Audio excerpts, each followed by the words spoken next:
Bismillahirrahmanirrahim. Alhamdulillahi Rabbil alamin. Wassalatu wassalamu ala ashrafil mursalin wa ala alihi wa ashabihi ajma'in. Amma ba'd. Assalomu alaykum va rahmatullohi ta'ala va barakatuh. Tazkiyatun nafs, nafsni poklash silsila darslarimizdan birodarlar, ishonch manzilatini o'qiymiz. Ishonch manzilati. Odamlarni ayrimlari amal qildi, mustaqim bo'ldi yoki fojir bo'ldi, amaldan uzoq bo'ldi. Yana ayrimlari taraddudga tushdi, ikkilandi, shuning uchun amal qilmadi. Nima uchun odamlarning ayrimlari shijoatli, g'ayratli bo'ladi amallarda? Nima uchun ayrimlari buni teskarisi bo'ladi? Nima uchun odamlarning ayrimlari mustaqim bo'ladi, ayrimlari esa fojir bo'ladi? Nima uchun odamlarning ayrimlari fidoi bo'ladi diniga, ayrimlari bunday emas? Bu narsalarni javobini bilmoqchi bo'lsak, birodarlar, biz yaqin nima ekanligini tushunib olishimiz kerak. Yaqin bu ishonch. Agar birodar o'zingga qarab ko'rsang, nimani ko'rasan? O'zing ishongan narsalarga intilayotgan bo'lasan, harakat qilayotgan bo'lasan, ishonmaydigan narsalaringga qadam bosmaysan, tiyilasan, to'xtaysan. Demak, qoida seni amalga undaydigan asosiy omil yaqin, ishonch. Ishonsang amal qilasan. Asarlarda keltiriladi: Tabarakallazi qasamal aqla bayna ibadihi ashtatan. Innar rajulayni la yastawi amaluhuma va birruhuma va sawmuhuma va salatuhuma va yaxtalifani fil aql kadharratil jambi uhud. Wa ma qasama Allahu li ibadihi nasiban awfara min al aqli wal yaqin. Aqlni bandalar orasida har xil qilib taqsim qilgan Alloh subhanahu va taolo barakotli zotdir. Albatta, ikki kishining amallari va yaxshiliklari, namoz va ro'zalari bir xil bo'ladi. Aqllari esa turli bo'ladi. Amallar bir xil bo'laveradi, aql turli bo'ladi. Xuddi Uhud tog'i oldidagi bir zarra kabi. Endi diqqat. Alloh bandalariga aql va ishonchdan ko'ra kattaroq nasibani taqsimlamagan. Alloh taolo qilgan taqsimotning ichidagi eng kattasi, kengi aql va ishonch. Arab tilida yaqin deyiladi bu narsa. Ishonchi bor odamgina o'zini qiylanib topgan pulini, molini, zakotini ato qila oladi. Ishonchi bor odamgina yoshligini Alloh taoloning toatiga sarf qiladi. Ishonchi bor odamgina umrini Allohni tanishga sarf qiladi.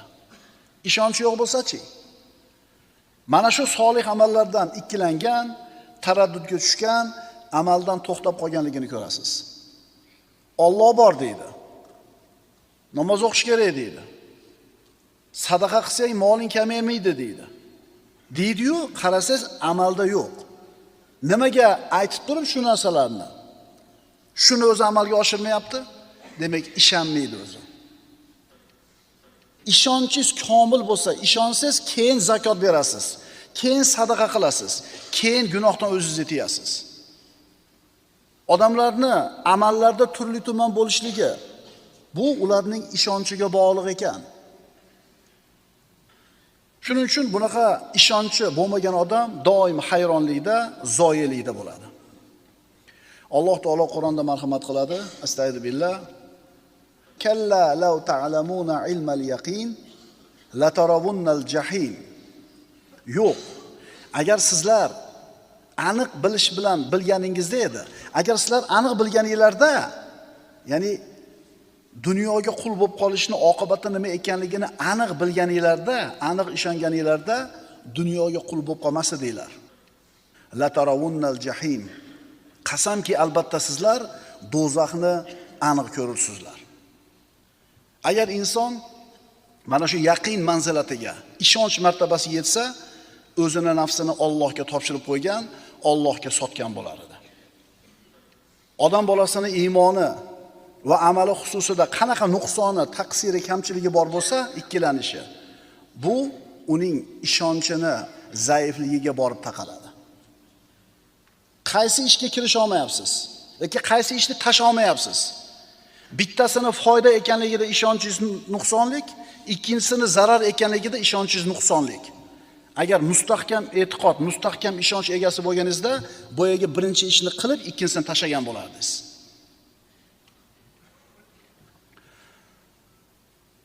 Payg'ambarimiz sollallohu alayhi vasallam masjidga kirsalar, Abu Umoma Bohiliy roziyallohu anhu masjidda namozdan tashqari vaqtda ko'p o'tirayotganligini ko'rib qoldilarda, "Ey Abu Umoma, nimaga bunaqa o'tiribsiz? Ya'ni bir qayg'uga tushib qolgan, boshini egib, siqilib o'tiribdi.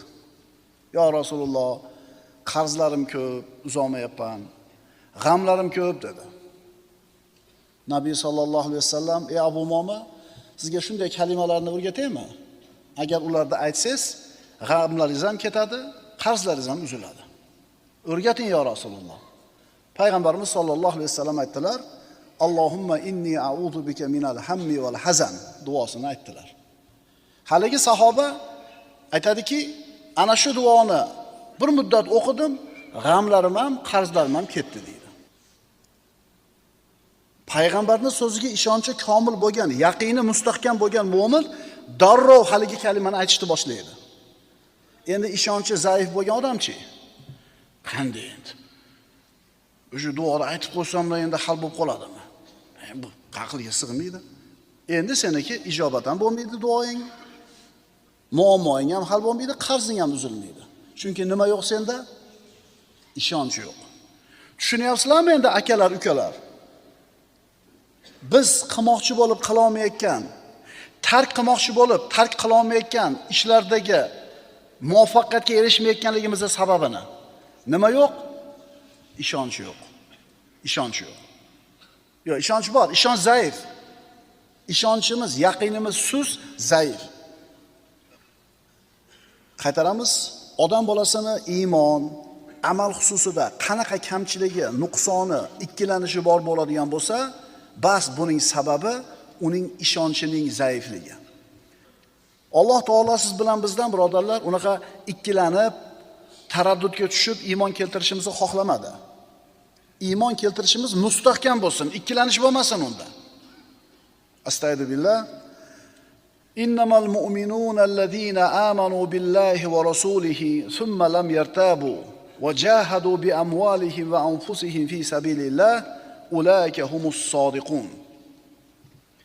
Haqiqiy mu'minlar faqat Alloh va uning payg'ambariga iymon keltirib, so'ngra hech qanday shak shubha qilmagan va mol va jonlari bilan Alloh yo'lida kurashgan zotlardir.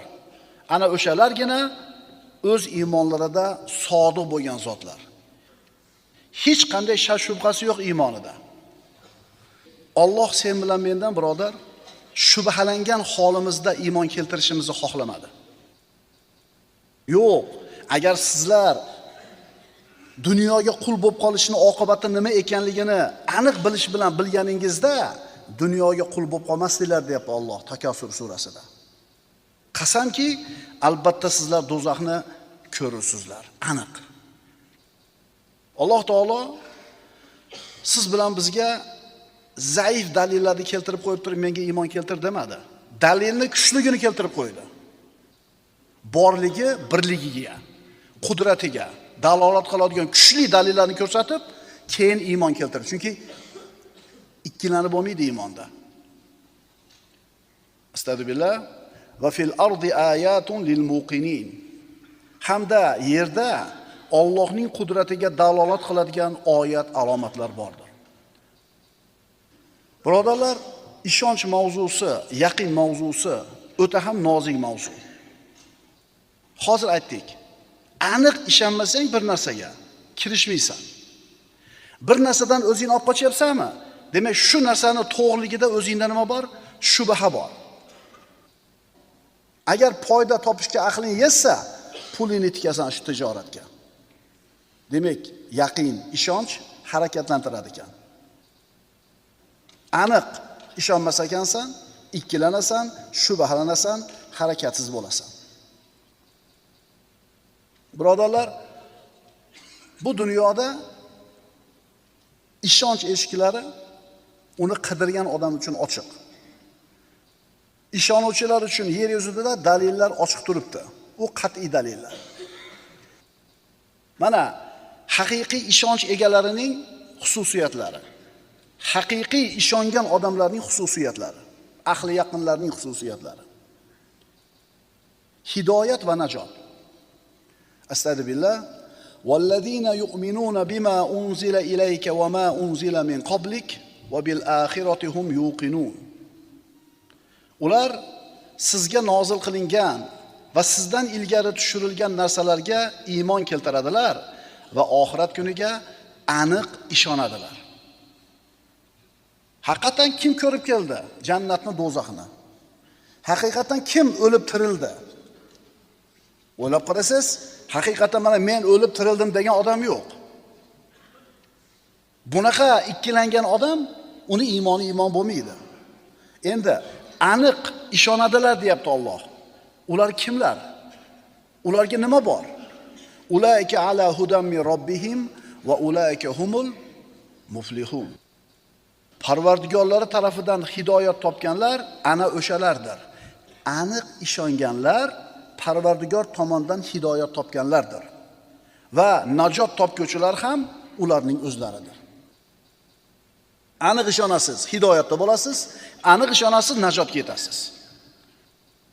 Chunki ular aniq ishonishdi. Endi do'zax ahllarining xususiyati qanaqa bo'ladi? Biz hozir aniq ishonch egalarining xususiyatini aytdik. Aniq ishonadi, shuning uchun hidoyatda, shuning uchun najot topdi. Do'zax ahllarining xususiyati-chi? Astagfirullah. Va idza qila inna wa'dallohi haqqun was-sa'atu la rayba fiha qultum ma nadri mas-sa'atu in nadhunnu illa dhanna va ma nahnu bimustayqinin. Qachon sizlarga dar haqiqat Allohning va'dasi rostdir, qiyomat soati shak shubhasiz kelguchidir deyilsa, sizlar biz u soat nima ekanini bilmaymiz, faqat gumon qilamiz xolos. Biz qiyomat soati kelishiga aniq ishonguvchi emasmiz dedinglar. Ana o'shuning uchun kofir bo'ldi bular. Kim bilsin, hamma aytayapti-yu, qiyomat bor shekilli, ehtimol shundaydir, aniq bilmaymiz. Demak, bunaqa odamlarning holati kunday ravshan. Ikkilanish, zaiflik, nifoq, baxillik. Shuning uchun infoq qila olmaydi u. Birni bersang Alloh 10 qilib beradi qaytarib degan payg'ambarning va'dasiga ishonchi zaif, o'shuning uchun bera olmaydi. O'shuning uchun u olganin foyda deb biladi, berganin foyda deb bilmaydi. Vaholanki dinimizda nima deyapti? Berganing o'zingniki, olib qolganingga javob berasan deyapti. Ishonchi yo'q, o'shuning uchun bera olmaydi. Vaqtini Allohning yo'lida sarflashlik yo'q. Chunki savobli ishga sarflasa, tijoratiga ketadigan vaqtidan ozayib qoladi-da. Undan ko'ra tijoratimga sarflaganim to'g'ri deydi. Allohni tanishga harakat yo'q, Qur'on tilovati yo'q. Bunaqa odamlarni oxiratdan ko'ra dunyo ishlari ko'proq band qiladi. Vojiblarni ado qilishlikda qosirlik, shubhalanadi bular. Bu kasalliklarning sababi bitta. Bu ishonchning zaifligi. Shuning uchun bunaqa odamlar savobli amalni qilishga suskashlik qiladi. Yana qaytaramiz. Bunaqalar olganini foyda deb biladi. Berganini emas. Berganini zarar deb biladi. Avvalgi darslarda aytdik-ku, ukalar, yoshlar, mana bu aqlimizni hozirdan nastroyka qilib olaylik. Bizni olganimiz boy qilmaydi. Bizni berganimiz boy qiladi. Har bittamiz la ilaha illalloh deyishimiz bilan Allohning do'stlari qatoriga kirdik, vali bo'ldik. Ala inna awliya Allohi la xawfun alayhim va lahum yahzanun. Ogoh bo'linglar deyapti Alloh Qur'onda. Allohning valilari bor, do'stlari. Ularga xavf va xatar yo'q va ular mahzun bo'lmaydi. Kim ular? Allazina amanu va kanu yattaqun. Iymon keltirgan va taqvo qilgan. Demak, iymon keltirdikmi? Biz Allohning do'stlari qatoriga kirdik. Endi taqvoyimizga yarasha Allohga yaqin bo'laveramiz. Iymon keltirdik, valilar qatoriga kirdik. Bu birinchi qismi. Endi taqvoyimiz qancha yuksak bo'lsa, komil bo'lsa, Allohga shuncha yaqinlashib boramiz. Taqvoyingiz qancha baland bo'lib, Allohga qancha yaqin bo'lsangiz, Allohga valiyligingiz qanchalar kuchli bo'lsa, yaqin bo'lsa, birni berganingizda 10 bo'lib qaytib kelish muddati qisqaradi. Mahalida biz bugun 1000 bersak, 1 yildan keyin 10 000 bo'lib kelsa ham, 1 yilda kelsa ham mahalida, lekin yillar ketyapti-da, to'g'rimi? Abdurrahmon ibn Avf roziyallohu anhu mana bilasizlar juda boy sahoba bo'lgan. Nima qilay der ekan? Nima qilay ihson qilmasdan? Ertalab birni bersam, kechki payt Alloh 10 qilib qaytarib bersa, nima qilay infoq qilmay der ekan? U kishining infog'i ertalab bersa, kech payt qaytib kelyapti. Ko'rdingizmi taqvosini? Ko'rdingizmi valiyligini? Endi Ali ibn Abi Tolibni qarang. Bir dona xurmoga yarasha ishlab, bir dona xurmoni olib Fatima Zahroning oldiga kelyapti. Yo'lda birov Alloh uchun bir narsa bering deyapti. Allohning nomini o'rtaga qo'ygan uchun Ali roziyallohu anhu berdi. Chunki ishonchi aniqda, Alloh uchun bersa qaytishi. Alloh uchun berilgan narsa albatta qaytishligiga ishonch komil. Biz ham iymonimiz komil, lekin bitta onor bo'lsa bermaslikda, to'g'rimi? Ikkita bo'lsa ham mayli, bittasini berib, bittasini olib qolardik. Bir dona yana qaytarib o'taman, yarim kilo bo'lganda mayli ikkitasini berish oson. Bir dona onor berdi. Uyga qaytib keldi, onorsiz. Nima bo'ldi keyin qissani davomida? Qani onor Fatimani? Onor yo'q, biroz so'radi, berdim deb turdi, eshik taqilyapti. Ali ibn Abi Tolib eshikni ochsa, bir odam qo'lida xolta bilan turibdi. Qancha vaqt o'tdi deysizlar? Abdurrahmon ibn Avf bersa, ertalab kech payt berar ekan Alloh. Ali ibn Abi Tolibni bitta onori qancha muddatda qaytib keldi deysizlar? Haligi eshik tagida turgan odam bu dedi, xoltani ko'rsatib. Allohdan payg'ambarga keldi, payg'ambardan sizga keldi dedi. Shunday ochib qarasa, onor, bir xolta. To'xtab turib, ochib sanadi. 9 ta. Qancha deyilgan? 10 ta deyilgan. Robbisini